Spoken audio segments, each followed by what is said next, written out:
friends, I am your physics faculty from QLS Academy. Today we will learn about transfer of heat. I hope you will enjoy learning.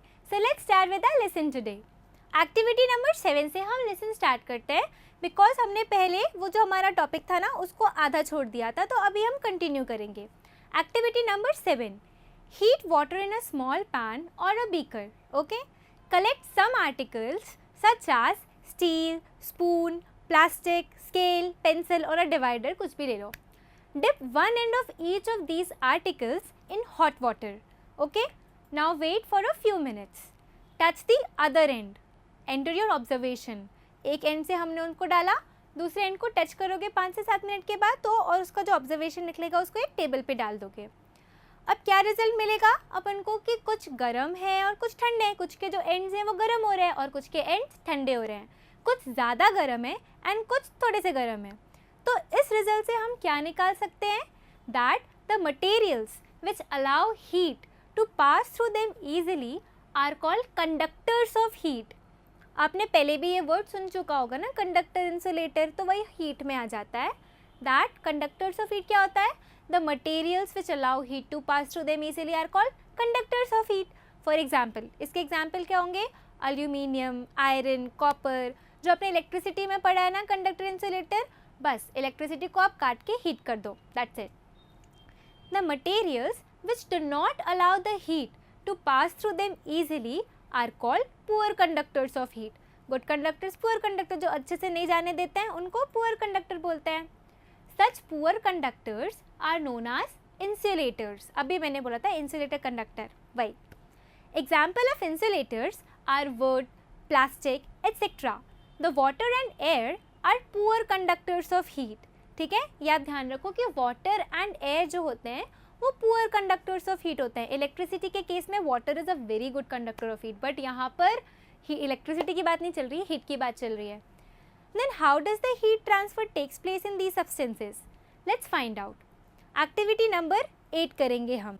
Take a round bottom flask. ठीक है, अगर flask नहीं मिल रहा है तो beaker can be used. Okay. Fill it 2/3 with water. 2/3 इसको fill कर दो. Place it on a tripod. Wait till the water in the flask is still. Place a crystal of potassium permanganate at the bottom of the flask gently using a straw. Okay.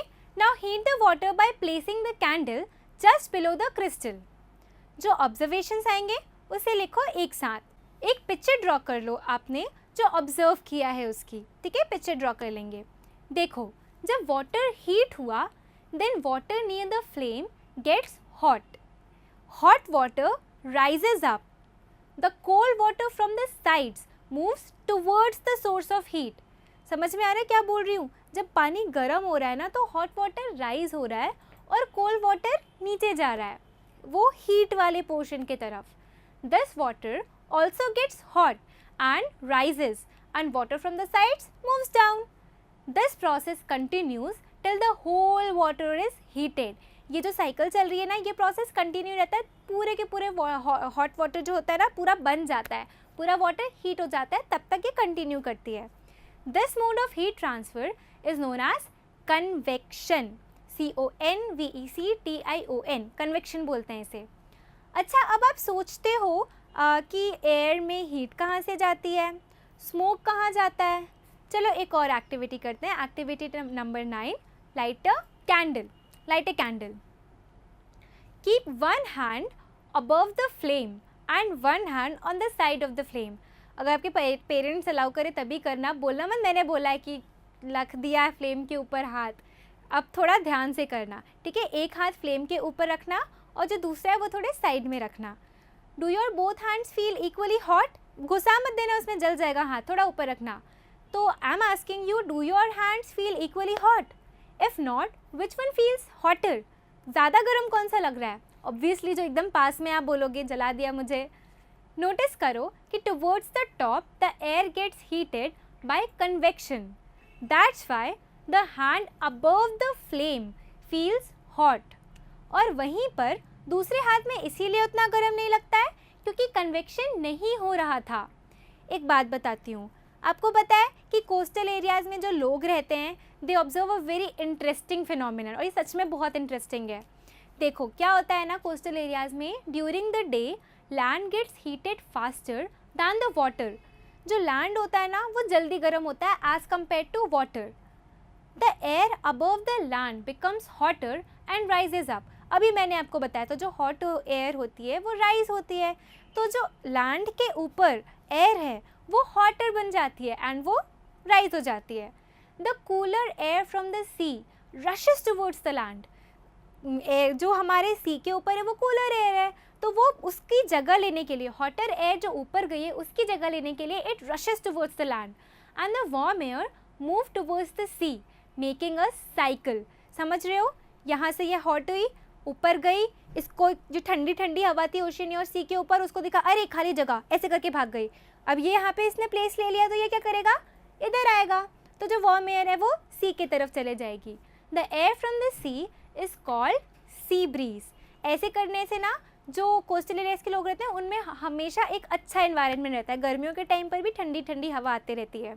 ठीक है, at night it is exactly opposite. Night के time पर पूरा एकदम उल्टा हो जाता है, रिवर्स हो जाता है सब कुछ। The water cools down more slowly than the land.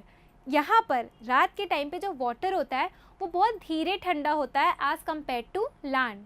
So the cool air from the land moves towards the sea. जो कूल एयर होती है ना लैंड की वो सी के तरफ जाती है। This is called as land breeze. इसको हम बोलते हैं लैंड ब्रीज। अच्छा, जब हम बाहर निकलते हैं सन में तो हमके गर्म क्यों लगता है? ऑब्वियसली सन है, गर्म है, तभी तो गर्म लगता है। वहाँ तो कंडक्शन या कन्वेक्शन कुछ नहीं होता है, लेकिन मेरा क्वेश्चन है साइंस के फील्ड में कंडक्शन और कन्वेक्शन तो होता नहीं है। Actually from the sun the heat comes by another process that is radiation. Sun की जो होता है, सन के केस में हीट कम्स बाय एक अलग प्रोसेस से हीट आती है, that process is known as radiation. Radiation के लिए किसी मीडियम की ज़रूरत नहीं होती है, बाय द वे ये कहीं भी हो सकता है। एग्जाम्पल लेते हैं रेडिएशन का। घर में हीटर है वो भी रेडिएशन करता है, जो हमारी बॉडी है वो भी रेडिएशन करती है। गर्म यूटेंसिल्स दूर से ही गर्म लगता है, जब आपको फीवर होता है तो आप बोलते हो अरे यार पास से गर्मी लग रही है ना।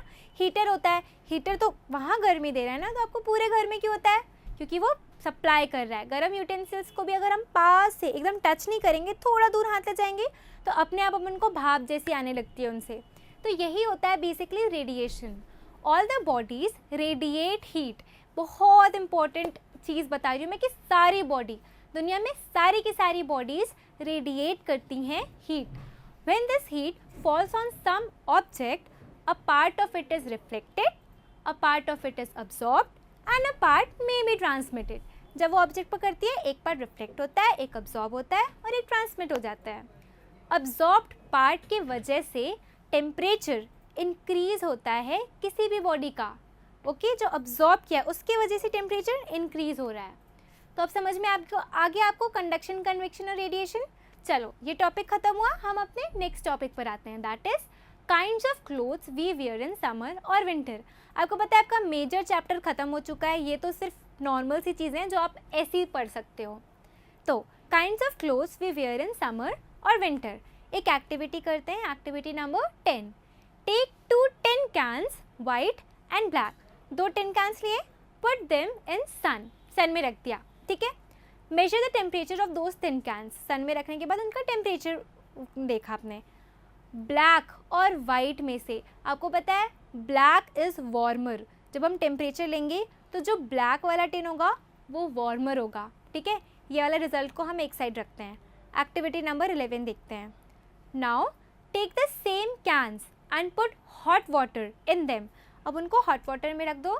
Now put them in a shady room, dark room, shady room, या फिर ऐसे थोड़े ब्लैक या फिर थोड़े छाँव वाली जगह पर रख दो दोनों कैंस को हॉट वाटर पोर करके, ठीक है।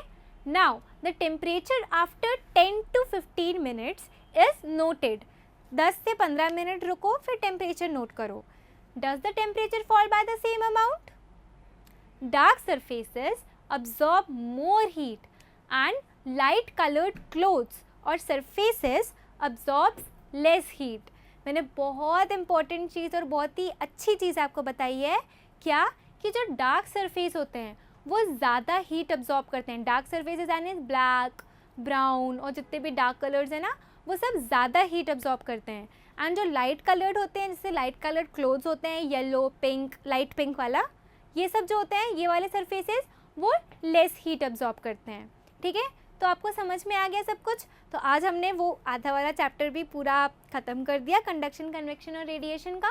और फिर हमने ये कलर वेरिएशन की वजह से जो टेम्परेचर वेरिएशन होता है, डार्क सरफेसेस ज़्यादा अब्जॉर्ब करते हैं लाइट एंड ऑल दैट, वो भी पढ़ लिया. ठीक है, तो हमारा जो पूरा हीट का चैप्टर है वो ख़त्म हो गया है. सो अब इस चैप्टर को यहीं ख़त्म कर देते हैं. So that's all for today. To conclude this lesson we learn about transfer of heat. Okay, mainly वही था. Hope you all enjoyed today's learning. For any further information or queries, kindly go to the following link. Thank you.